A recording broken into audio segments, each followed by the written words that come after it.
Welcome to एडोकेमी। My name is Rohit Kumar.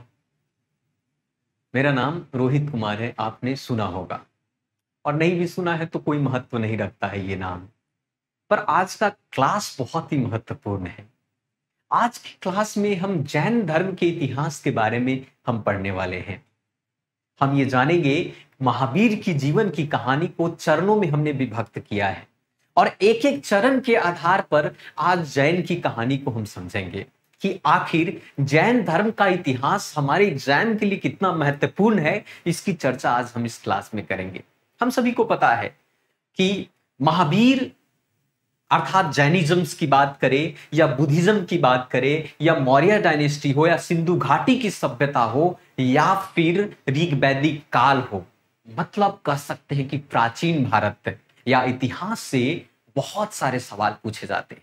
हालांकि लोगों को इतिहास बहुत ही बोरिंग लगता है, परंतु मुझे नहीं लगता है कि ये जितनी इंटरेस्टिंग है उतनी इंटरेस्टिंग और कोई सब्जेक्ट को नहीं माना जाता है। हमें सोचना होगा। तो आज मैं आपको रियलाइज कराने की कोशिश करूंगा। मैं आज आपको बताऊंगा कि आखिर जैन धर्म की शुरुआत कैसे हुई, कैसे जैन धर्म बना, महावीर कौन थे, महावीर की कहानी की शुरुआत कैसे हुई, आज इस क्लास के माध्यम से। और ये सभी आपके एग्जाम के लिए बहुत ही महत्वपूर्ण होगा। चाहे आप यूपीएससी की तैयारी कर रहे हैं या चाहे पीएससी की तैयारी कर रहे हैं, स्टेट पी से कोई भी एग्जाम की बात कर रहा हूं, गारंटी है कि इसके बाद आपको सब कुछ समझ में आ जाएगा।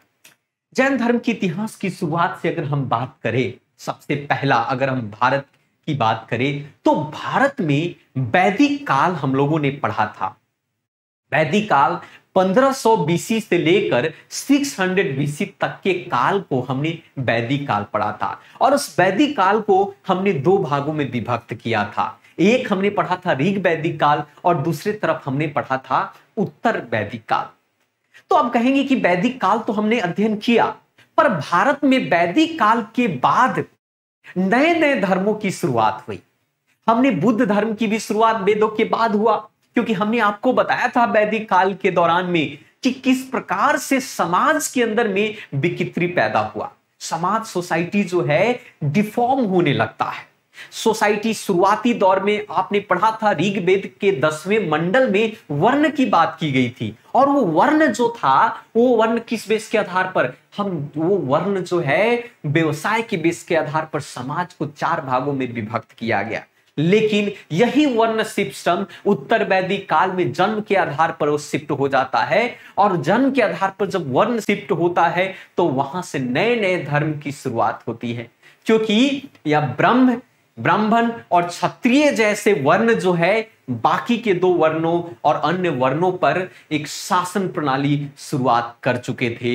समाज के कुछ भिन्न लोगों को दबाना और कुचलना शुरू कर दिया था। परिणाम यह हुआ कि नए नए धर्म की विकास हुआ और उसमें जैन धर्म का विकास की शुरुआत होती है।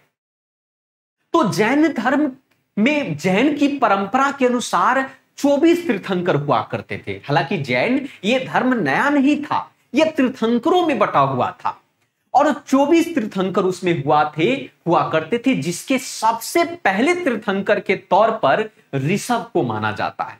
ऋषभ देव अर्थात ऋषभ जैन धर्म के सबसे पहले तीर्थंकर थे। मतलब कह सकते हैं कि जैनिज्म में 24वां तीर्थंकर के तौर पर महावीर जैन स्वामी हुए। 24 पहले से ही तीर्थंकर था, मतलब जैन धर्म पहले से ही था महावीर। और महावीर जैन भगवान वो 24वें नंबर के हैं, वहां से तीर्थंकर की पद्धति समाप्त कर दी जाती है। यहां तक कि जब जैनिज्म को आप पढ़ेंगे तो विष्णु पुराण या भगवत पुराण में ऋषभ देव जो कि आपके प्रथम तीर्थंकर थे, उनको नारायण के अवतार के रूप में वर्णित किया गया है। आपने नारायण के अवतार के तो पढ़ा होगा, दशावतार के बारे में वो आपको थोड़ा सा तो उसके बारे में आपने का अनुभव होगा। जैसे राम भी एक अवतार थे, कृष्ण भी अवतार थे, है ना, मत्स्य अवतार हुआ, वामन अवतार हुआ। वैसे में ही जैनिज्म के जो पहले तीर्थंकर ऋषभ देव, वो भी नारायण के अवतार के रूप में ही उनका वर्णित किया जाता है। तो यहां तक कि यह भी बात देखने को मिलता है कि जैन धर्म के 2 ऐसे तीर्थंकर ऋषभ देव और अष्टनमी जिनका नाम ऋग वेद में भी वर्णित है। ऋग वेद को जब आप पढ़ेंगे और समझेंगे तो इसमें जैन के 2 तीर्थंकर के बारे में आपको पढ़ने के लिए और जानने के लिए मिलता है। तो इस प्रकार से जैन धर्म की शुरुआत हुई थी। लेकिन इस क्लास में हम एक जैनिज जो सबसे महत्वपूर्ण है, जिन्होंने जैन धर्म का विस्तार किया, जहां से जैन धर्म जो है आपको तस्वीर में आया, वो है आपके महावीर। तो आज जो है हम महावीर की कहानी और उसकी कथा, उनके जीवन और उनके संघर्ष और किस प्रकार से जैन का उन्होंने विस्तार किया, इसकी कहानी हम इस क्लास में करने वाले हैं। तो सबसे पहले महावीर के जीवन को हमने चरणों में विभक्त किया है, कई चरण में हमने विभक्त किया। इनमें से पहला जो चरण है महावीर के जीवन का, प्रथम चरण उनकी जीवन की कहानी, उनकी जन्म की कहानी। कैसे? तो सबसे पहले मैं आपको बता दूं कि महावीर जैन जो है, जिसे आप महावीर भी कहते हैं, उनका जन्म 500 ईसा पूर्व में के पूर्व एक बिहार के वैशाली के पास कुंडग्राम नामक स्थान पर हुआ था। कुंडग्राम कहा जाता है ना कि बिहार तो 3 धर्मों का जन्मदाता है। आपका बौद्धिज्म की शुरुआत वहां पर हुई, यहां पर जैनिज्म की भी शुरुआत हुई और सिख के 10वें गुरु गोविंद सिंह का भी जन्म बिहार में ही हुआ था।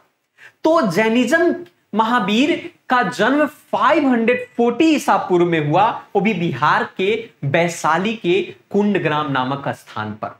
उस वक्त जो है, अगर कुछ ही वर्षों की बात करें तो वो बुद्ध के समकालीन थे। हमने समकालीन का मतलब कि गौतम बुद्ध और जैन एक ही समय के लोग हुआ करते थे। महावीर के पिता का नाम सिद्धार्थ था। आपने पढ़ा होगा कि गौतम बुद्ध के पिता का नाम, गौतम बुद्ध का बचपन का नाम सिद्धार्थ था और उनका पिता का नाम सुद्योधन। यहां पर महावीर के पिता का नाम सिद्धार्थ था। मतलब और कह सकते हैं कि वो सिद्धार्थ वैशाली के वजी महाजनपद के बारे में हमने पढ़ा है। 16 महाजनपद हुआ करता था। 16 महाजनपद में एक महाजनपद था वजी, जिसकी राजधानी वैशाली थी। तो वैशाली के वजी के तहत एक जंत्रिका क्षत्रिय वंश के एक प्रमुख हुआ करते थे। जैसा कि आपने गौतम बुद्ध के भी कहानी में आपने देखा था कि उनके भी पिता राजघराने से संबंध रखते थे। तो वैशाली के वजी के तहत जो जनाती है, वहां क्षत्रिय वंश से ये ताल्लुक रखते हैं। महावीर का माता का नाम त्रिशला था। जैसा कि आपने गौतम बुद्ध के कहानी में उनकी माता का नाम महामाया और जिनकी पालन पोषण करने वाली उनकी माता गौतमी प्रजापति थी, वैसे ही महावीर के माता का नाम त्रिशला था।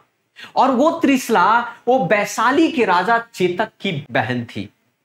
त्रिशला राजा चेतक, इससे आपको संबंध, आपको जब हम बिंबिसार की कहानी को जब मैं आपको के साथ कोरिलेट कर रहे थे, तो कहीं ना कहीं बिंबिसार और जैन के जीवन के बीच में एक संबंध देखने को मिलता है, क्योंकि वैशाली के राजा चेतक की बहन का भी विवाह आप देख सकते हैं कि बिंबिसार के साथ हुआ था, मैट्रिमोनियल में वहां की बात करें तो वैशाली के राजा चेतक की बहन हुआ करती थी। इस कहानी में आप इस चीज को देख सकते हैं। अब बात करते हैं महावीर के जीवन के दूसरे चरण का।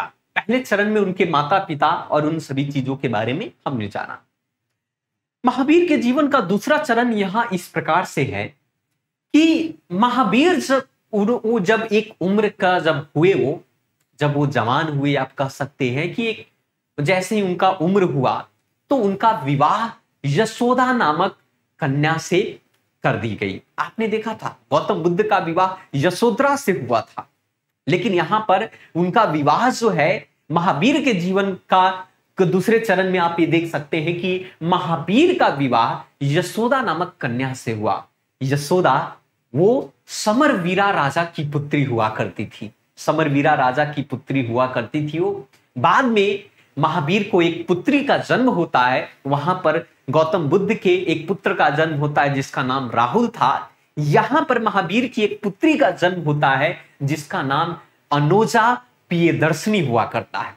वही अनोजा प्रियदर्शनी का विवाह एक व्यक्ति से किया गया, महावीर के की पुत्री का विवाह जो एक व्यक्ति से किया गया जिसका नाम जमाली था। और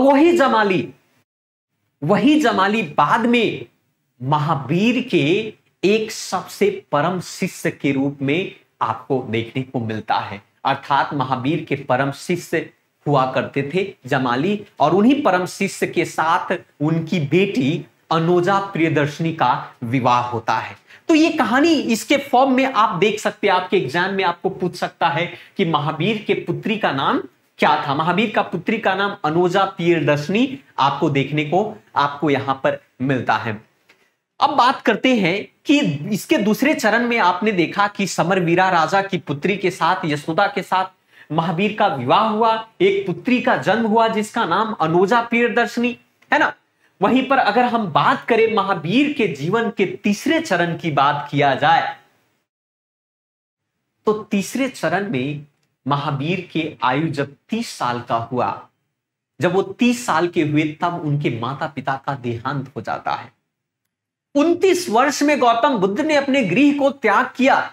यहां पर महावीर की आयु जब 30 साल की होती है तब उनके माता पिता की मृत्यु हो गई थी। उसके बाद महावीर ने अपने परिवार का त्याग कर दिया, गृहस्थ जीवन को छोड़ दिया और सन्यास जीवन की ओर अपने पथ पर आगे बढ़ते, क्योंकि महावीर का जो उद्देश्य था, महावीर का जो जीवन का उद्देश्य कि वो जीवन में तपस्वी बनो और सत्य की खोज में आगे बढ़ो। वो सत्य की खोज में 30 वर्ष की उम्र में अपने गृह को त्याग देते हैं और गृह को त्याग करके महावीर तीर्थकर उस समय एक मखली गौशाला, आप देख सकते हैं कि उस वक्त जो है एक उनके परम मित्र हुआ करते थे।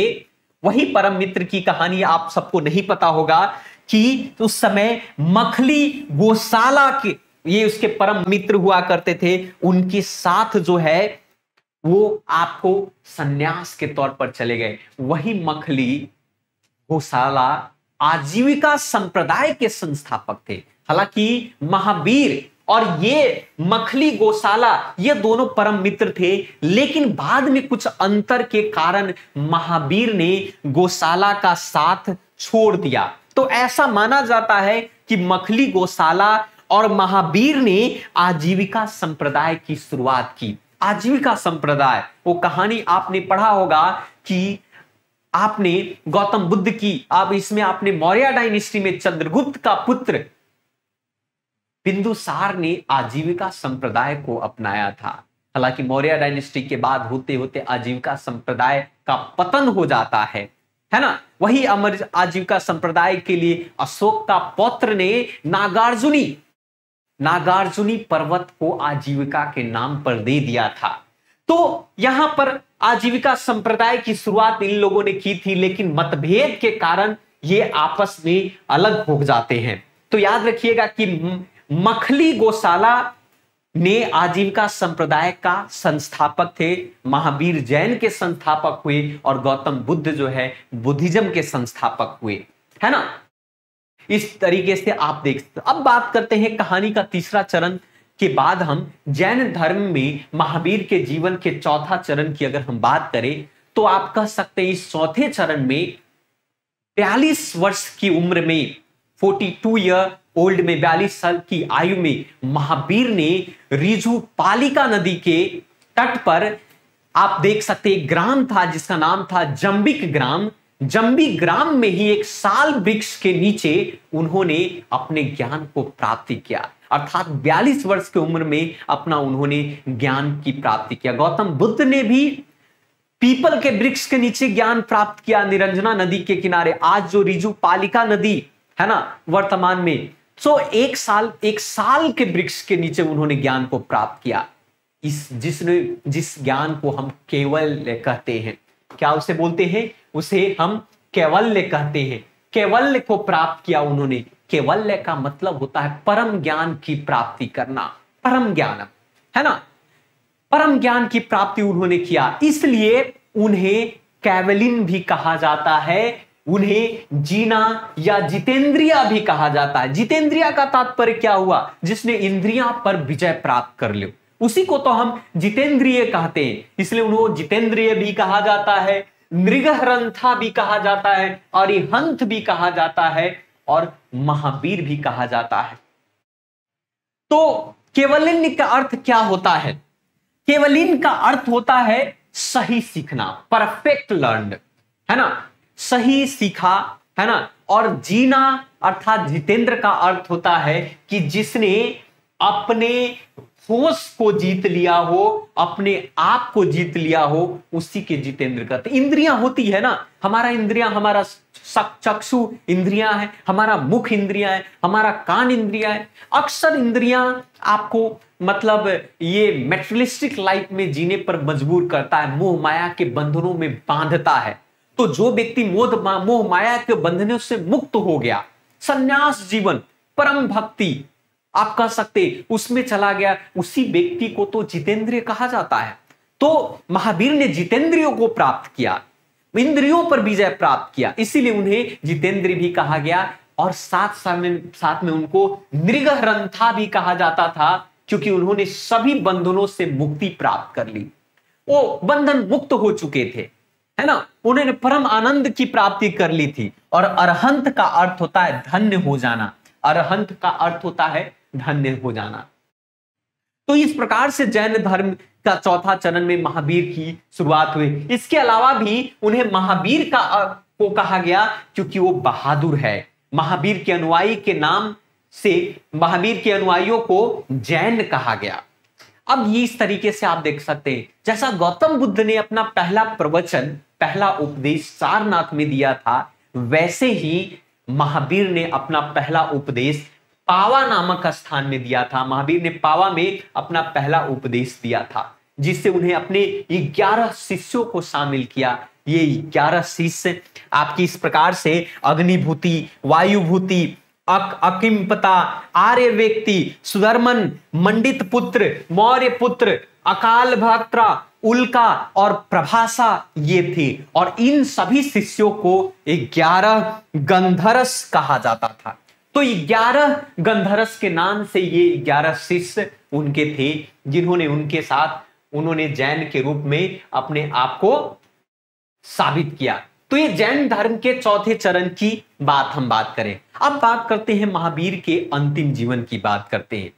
72 साल की आयु में उन्होंने देहांत अर्थात अपने देह का अंत किया। महावीर का निधन 468 ईसा पूर्व में 72 वर्ष की आयु में बिहार के पास ही पावापुरी में उनकी मृत्यु हो जाती। जैसा कि आपने बौद्धिज्म में देखा था कि गौतम बुद्ध का मृत्यु 80 वर्ष की आयु में कुशीनगर में हुआ था, वैसे ही महावीर का निधन 468 ईसा पूर्व में 72 वर्ष की आयु में बिहार के पास पावापुरी में हुआ था। महावीर के निधन के बाद 11 गंधर्स जो थे, उनके 11 गंधर्स में से मात्र सुधर्मन शिष्य ही केवल जीवित था। बाकी के सभी शिष्यों, 10 शिष्यों की भी मृत्यु हो चुकी थी। तो सिर्फ एक गंधर्स में सुधर्मन हुआ करता था। तो इस प्रकार से ये उनका जीवन है, उनकी जीवन की कहानी को हमने यहां पर हम देख रहे हैं। अब बात करते हैं कि जो महावीर की जीवन की कहानी के साथ साथ आखिर महावीर ने क्या क्या दिया, उनकी भी बात हम इसी आपकी वीडियोस के अंदर में हम आपको संकलित करेंगे। तो सबसे बड़ी बात है कि महावीर ने जैन धर्म की शुरुआत की, यहां से जैनिज्म का प्रसार हुआ। तो जैन धर्म के सिद्धांत क्या थे, उन सभी सिद्धांतों की भी हम चर्चा करेंगे यहां पर। सबसे पहले सिद्धांत था कि उन्होंने त्रिरत्न दिया। त्रिरत्न की अगर हम बात करें, जिसको आपको 3 जेवल्स भी कहते हैं, क्या था ये? जैनिज्म के 3 रत्न क्या था?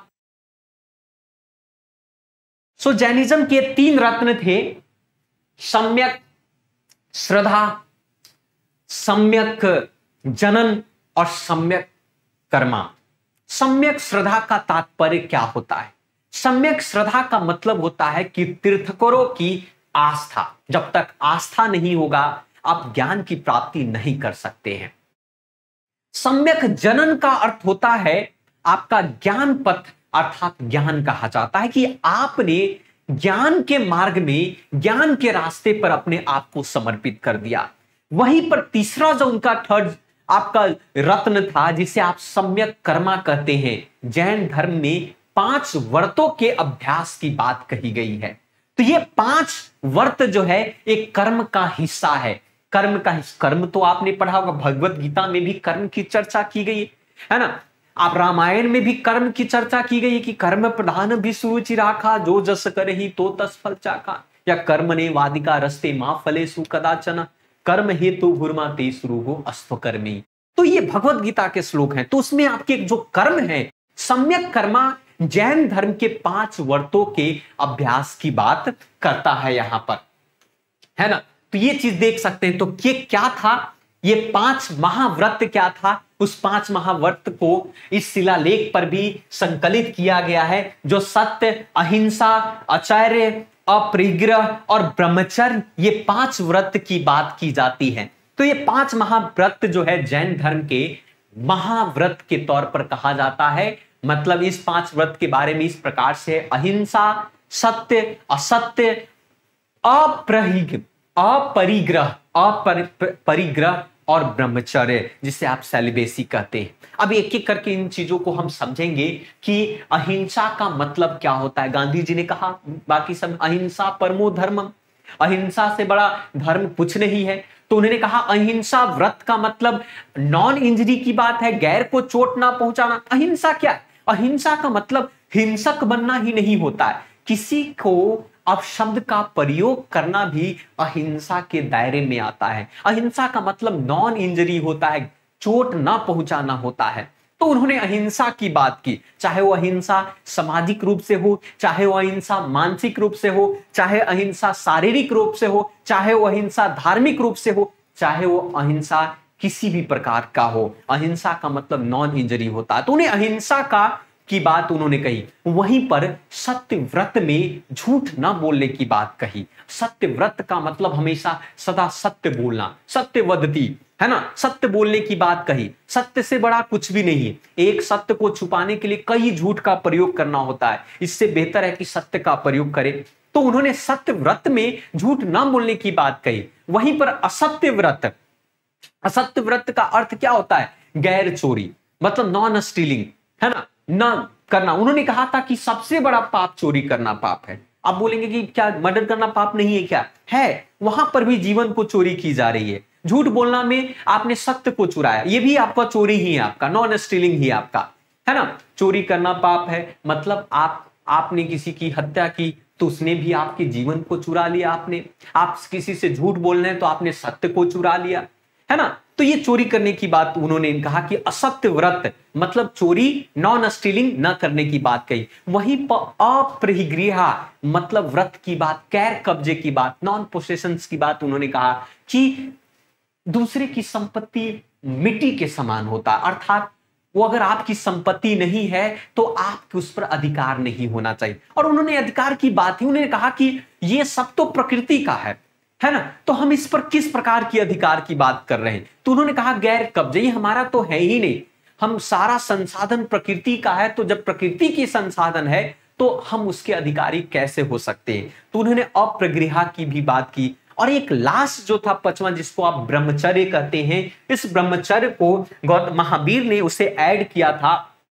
ब्रह्मचर्य व्रत का मतलब विशुद्धता के बारे में, सेलिबेसी के बारे में कहा उन्होंने। ब्रह्मचर्य का मतलब होता है अविवाहित रहना नहीं, ब्रह्मचर्य का मतलब होता है ब्रह्म को आचरण करना। ब्रह्म का मतलब ज्ञान, तो ज्ञान को आचरण करना ही ब्रह्मचर्य कहा जाता है। इसलिए छात्र जीवन को ब्रह्मचर्य जीवन कहा जाता है कि उस वक्त जो है व्यक्ति जो है ज्ञान को ही अध्ययन करने में या आचरण में लाने की कोशिश की जाती है, तो उस जीवन काल को ही ब्रह्मचर्य जीवन कहा जाता है। तो महावीर ने इन 5वां जो है ब्रह्मचर्य व्रत की विशुद्धता के बारे में कहा।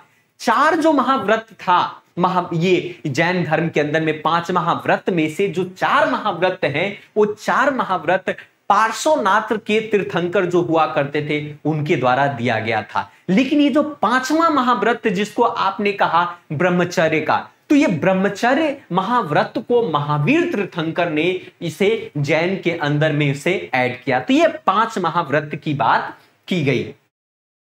अब तो ये 5 की बात हो गई। उन्होंने 5 instrument of the knowledge of Jainism, ज्ञान के 5 साधन को उन्होंने बताया। उन्होंने कहा कि आपने तो केवलन प्राप्त किया, आपने ज्ञान प्राप्त किया, तो उन्होंने कहा कि ज्ञान प्राप्त करने के मार्ग जो है 5 मार्ग हैं, 5 साधन है, 5 इंस्ट्रूमेंट है। उस इंस्ट्रूमेंट की बात उन्होंने कही। तो जैन धर्म में ज्ञान के 5 साधन के बारे में उन्होंने कहा कि ज्ञान जो है 5 प्रकार के इस प्रकार से है, जिसे मोती ज्ञान, श्रुति ज्ञान, अवधि ज्ञान और केवल ज्ञान। गौतम ये आपके जो महावीर ने केवल ज्ञान को प्राप्त किया। कैसे भाई? तो कहा कि मोती ज्ञान क्या होता है? मोती का मतलब मन सहित होता है, मन सहित की बात करता है। तो उन्होंने कहा कि जो मोती ज्ञान है, मोती ज्ञान में मन सहित इंद्रियों की गतिविधि के माध्यम से धारणा के बारे में बात होता है, जिसने मन पर काबू कर लिया हो तो मोती ज्ञान। और मन तो चंचल होता है, मन को अपने अंदर बस में करना बहुत ही मुश्किल है।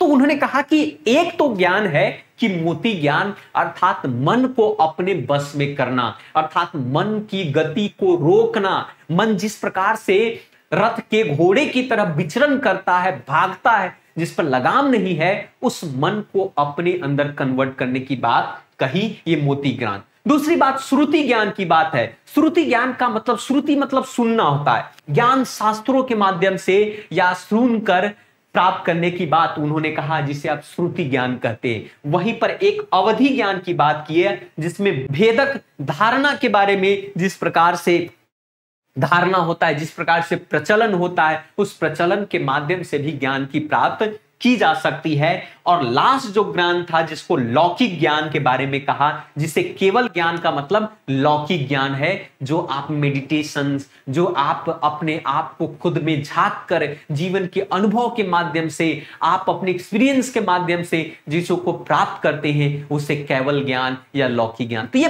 5 प्रकार के ज्ञान के बात उन्होंने कहा कि ज्ञान के 5 साधन है ये ज्ञान प्राप्त करने का, मोती ज्ञान, श्रुति ज्ञान, अवधि ज्ञान और केवल ज्ञान।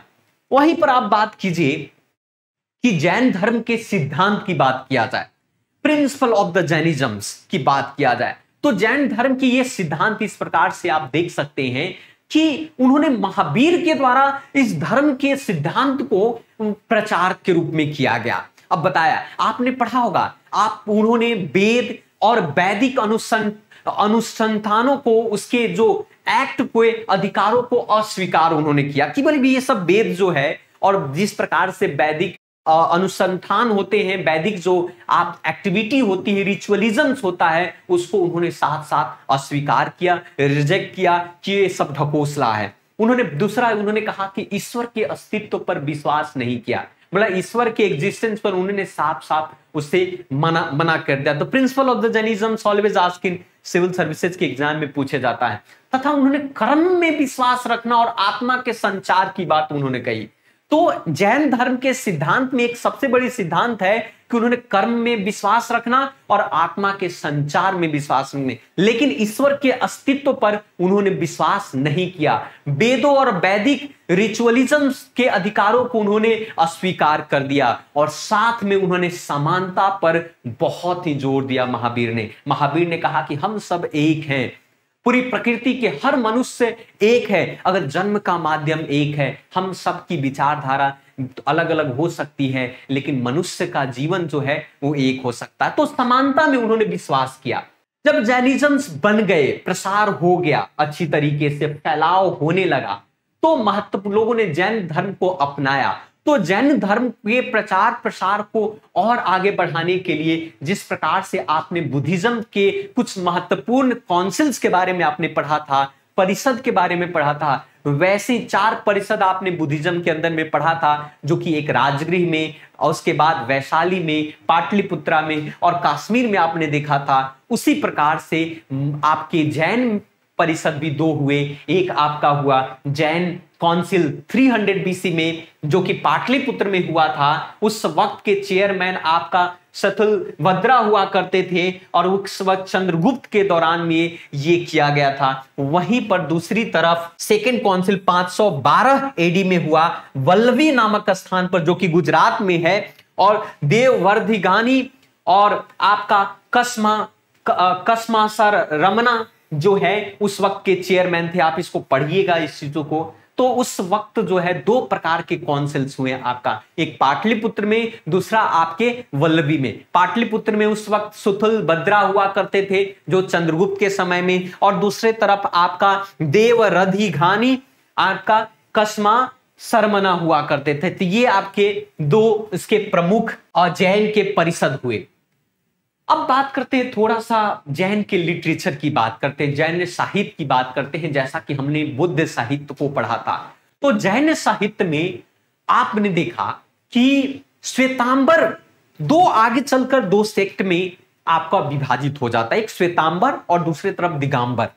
यहां पर जैन साहित्य में श्वेतांबर का जो पवित्र साहित्य को प्रकृति भाषा में लिखी गई थी, वहां पर आपको बुद्धिज्म के अंदर में आपने देखा कि उसको पाली भाषा में लिखी गई।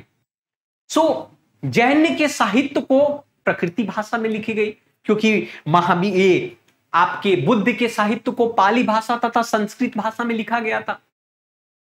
तो प्रकृति भाषा, जिसे आप अर्ध मगधी भी कहा जाता है, मगध जो है बिहार के अंदर में एक मगध जो है सबसे बड़ा महाजनपद हुआ करता था। आज जो मगध का इलाका है वो इलाका बिहार का इलाका, तो बिहार भाषा आप कह सकते हैं। तो अर्ध मगधी को ही उस वक्त प्राकृतिक भाषा कहा जाता था, है ना। और इस प्रकार से उनके साहित्य को वर्गीकृत किया गया। उसे 12 अंग भी कहे गए, 12 अंग, 12 उपगस, 10 परिक्रमा, है ना, 10 छेद सूत्राम, आपको चाल मुस, 4 जो है मूल सूत्रास और 2 सूत्र ग्रंथस और 14 परवश महावीर के उपदेशों का सबसे पुराना पाठ का एक संग्रह बनाया गया। इसके अलावा महत्वपूर्ण बात यह भी थी कि जैन ग्रंथों के नाम जो है आपको अलग अलग फॉर्म में दिए गए, जैसे कल्प सूत्र हुआ, भद्रबाहु चरित हुआ, परिशिष्टा पार्वन हुए, या फिर एक जो सबसे प्रमुख था जिसको आपको त्रिशिष्ट साल का पुरुष, ये प्रमुखतः जैन के साहित्य हुआ करते थे। इनके जैन के प्रमुख लिटरेचर जो आपके एग्जाम में आपको डायरेक्ट पूछ, कई बार प्रश्न पूछे हैं कल्प सूत्र से, भद्रबाहु चरित्र से, और इन सभी से प्रश्न काफी पूछे गए। अब ये कहानी यहां पर सबसे प्रमुख एक कहानी ये भी देखने को मिलता है, जैन की कहानी, अर्थात जैन धर्म के संप्रदाय की कहानी को अगर हम बात करें। आपने देखा कि बुद्धिज्म के अंदर में भी भिन्न भिन्न प्रकार के संप्रदाय देखने को मिलता है। आपने महायाना को भी देखा, ग्रेट व्हीकल्स, इन सभी चीज। वैसे ही जैन धर्म के संप्रदाय भी विभक्त हुए। 298 ईसा पूर्व की कहानी है। उस वक्त जो है मगध के अंदर में मगध का साम्राज्य हुआ करता था। मगध में उस वक्त आप देख सकते हैं कि चंद्रगुप्त के मौर्य काल डायनेस्टी की बात कर रहा हूं। मौर्य संप्रदाय, मौर्य शासन काल हुआ करता था, और मौर्य शासन काल के दौरान में चंद्रगुप्त का राज हुआ करता था। और उस वक्त 298 ईसा पूर्व में मगध में एक गंभीर अकाल पड़ा, जिससे कई जैन भिक्षुकों ने वो दक्कन और दक्षिण भारत में पलायन करना शुरू कर देता है। और उस वक्त जो जैन के लोग जो है पलायन करना शुरू किए थे, उस वक्त के आप कह सकते हैं नेता के तौर पर भद्रबाहु और चंद्रगुप्त मौर्य के साथ बहुत सारे जैन भिक्षुक जो हैं आपको चंद्रगुप्त और भद्रबाहु के साथ दक्षिण भारत की ओर पलायन होते हैं। और 12 साल के उपरांत, 12 साल के बाद वो सभी लौट कर आते तो उन्होंने देखा कि मगध में सब कुछ बदल चुका था। मगध में वापस रहने वाले समूह के जो नेता थे वो सतुलभद्र हुआ करते थे। सतुलभद्र के रिप्रेजेंटेटिव में कुछ जैन लोग आपके मगध में ही रह गए, और आपका भद्रबाहु के रिप्रेजेंटेटिव में बहुत सारे जैन भिक्षुक दक्षिण की ओर चले गए। आप वहां पर देखेंगे कि चंद्रगुप्त की मृत्यु वही दक्षिण में हो जाता है।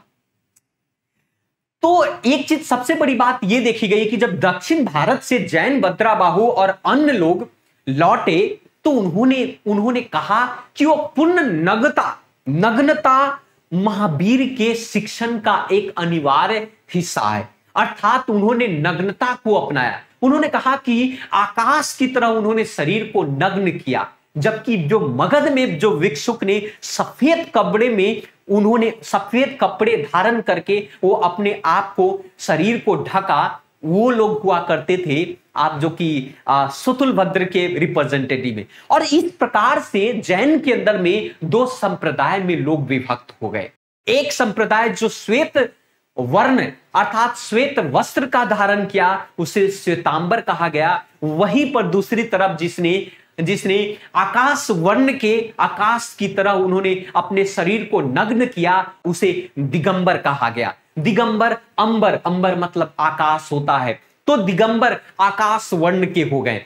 श्वेतांबर का अर्थात श्वेत वस्त्र धारण किए हुए शूलभद्र थे और दिगंबर यानी कि नग्न वज्र बाहु थे। तो इस प्रकार से दो संप्रदाय में जैन विभक्त हो जाता है, दो संप्रदाय में विभक्त हो जाता। अब हम थोड़ी सी चर्चा कर लेते हैं जैन के कुछ आर्किटेक्चर की चर्चा करते हैं। जैन के आर्किटेक्चर इस प्रकार से, जैन के वास्तुकला मंदिर की बारे में भी काफी वर्णन देखने को मिलता है। उनमें से बहुत सारे ऐसे प्रसिद्ध मंदिर आपको देखने को मिलेंगे। उदाहरण के तौर पर जैन वास्तुकला में गुफा अर्थात गुफाओं के बारे में काफी उल्लेख है, जैसे हाथी गुफा या बाघ गुफा, ये प्रमुखता है। वहीं पर अगर बात करें कि उदयगिरी और खंडगिरी में खारवेला में, जो कि उड़ीसा राज्य में स्थित है, यह भी जैन के वास्तुकला में के मंदिर के रूप में काफी वर्णित किया गया है। जैन के आर्किटेक्चर में एक सबसे प्रमुख अगर मंदिर है तो दिलवाड़ा का मंदिर, बिमलावशी मंदिर या तेजपाल मंदिर या माउंट आबू जो राजस्थान में ये सभी स्थित है, ये जैन आर्किटेक्चर के लिए सबसे प्रमुख है। उनमें से किसी एक की और भी बात करूं तो गिरनार मंदिर की भी बात है। पालीताना मंदिर जो गुजरात में स्थित है आपका, ये बहुत ही प्रमुख है। इसके साथ साथ पावापुरी मंदिर और राजगृह मंदिर बिहार में स्थित है। तो ये भी आपकी बहुत ही प्रमुख जैन के आधार पर आप इस चीजों को देख सकते हैं। ये आर्किटेक्चर है। अब कुछ जैन धर्म के बारे में कुछ प्रमुख बातें जो आपके एग्जाम में डायरेक्ट पूछ लिए जाते हैं, इसकी भी चर्चा हम साथ साथ में कर लेते हैं। क्या था ये? सबसे बड़ी बात है, ये देख सकते हैं कि महावीर को आमतौर पर एक बैठे या फिर खड़े हुए या ध्यान मुद्रा में हमेशा आपने देखा हुआ, जिनमें उनके नीचे एक शेर का प्रतीक होता है। और आरंभिक प्रतिमा उत्तर भारतीय शहर के मथुरा में आपको देखने को काफी ये आपको मिलेगा। आपको उनकी आरंभिक प्रतिमा उत्तर भारतीय शहर के मथुरा पुरातात्विक स्थलों पर आपको देखने को मिलेगा। आपको पहली शताब्दी ईसा पूर्व में, दूसरी शताब्दी ईसा पूर्व में आपको देखने को मिला। सबसे बड़ी बात तो यह है कि जैन जो है जन्म, अगर बात करें पहली ईसा में, आप देखिए कि जन्म को महावीर जन्म कल्याणक के रूप में मनाया जाता है, तो महावीर जयंती भी मनाया जाता है ना, आपने देखा होगा। दूसरा, उनका निर्माण जैनी द्वारा हुआ, इसलिए दिवाली के रूप में मनाया जाता है। उत्तर भारत में जैन धर्म को मनाने वाले कुछ शासक भी उस वक्त में थे। आपको मैंने बताया था हर्यंक डायनेस्टी के अंदर में जो बिंबिसार थे, बिंबिसार भी जैन के, हर्यंक वंश के बिंबिसार, अजात शत्रु, नंदास और उदायनी, ये सभी शासक जैन धर्म के अनुयायी हुआ करते थे। वहीं पर अगर हम बात करें दक्षिण भारत में कदम्ब वंश और गंगा वंश जैन धर्म के भी संरक्षण के रूप में माना जाता है। यहां तक कि चालुक्य और सोलंकी वंश भी जैन धर्म के अंतिम संरक्षण के तौर पर इसको माना जाता है। तो ये पूरी संपूर्ण कहानी आपको इस क्लास में हमने आपको बताया, इससे बाहर आपको कुछ नहीं आएगा। मैंने कोशिश की है कि भाई इस क्लास में जैन से संबंधित हर चीज की चर्चा हमने आपको की। आपके एग्जाम के लिए ये बहुत ही महत्वपूर्ण रहेगा। आपको इसे बार बार आप देखें, इससे संबंधित आप नोट्स बनाएं, ताकि आपके एग्जाम के लिए आपको बहुत तो आज के लिए हम इतना ही रखते हैं। जैन फिर से हम दूसरे वीडियो में एक नई कहानी के साथ हम आपके सामने हाजिर होते हैं। आज के लिए इतना, लेकिन उस नई कहानी को आपको सही वक्त पर आपको इंफॉर्मेशन और जानकारी मिल जाए, इससे बेहतर होगा कि आप इस चैनल के नोटिफिकेशन को प्रेस करें, ताकि सही वक्त पर वो जानकारी आपको मिले, और हो सके तो आप इसके बेल आइकन को भी प्रेस करें। तो आज के लिए इतना ही रखते हैं, आज की कहानी की समाप्ति। So thank you very much, धन्यवाद। फिर से मिलते हैं आपको नेक्स्ट वीडियो में।